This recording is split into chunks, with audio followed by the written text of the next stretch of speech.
নতুন তফসিলে যুক্ত হয়েছে আরও ৪৬টি প্রতীক, কিন্তু স্থান পায়নি শাপলা।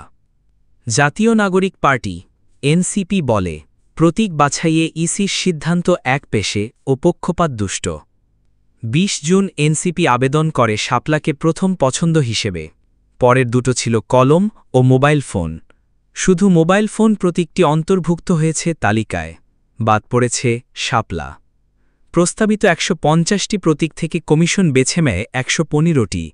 আইন মন্ত্রণালয়ের তালিকাতেও শাপলার স্থান নেই।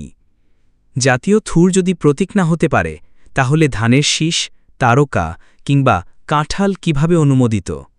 শাপলা প্রতীক পেতে এনসিপি জানিয়েছে, আইনি ও রাজনৈতিক লড়াই চালিয়ে যাবে তারা। এখন দেখার বিষয়, আইন মন্ত্রণালয়ের অনুমোদনের পর শেষ পর্যন্ত শাপলা প্রতীক তালিকায় যোগ হয় কিনা। সামনে আরও নিত্য নতুন ভিডিও পেতে চ্যানেলটি সাবস্ক্রাইব করে রাখুন। ৩৬J24 এর সাথেই থাকুন। ধন্যবাদ।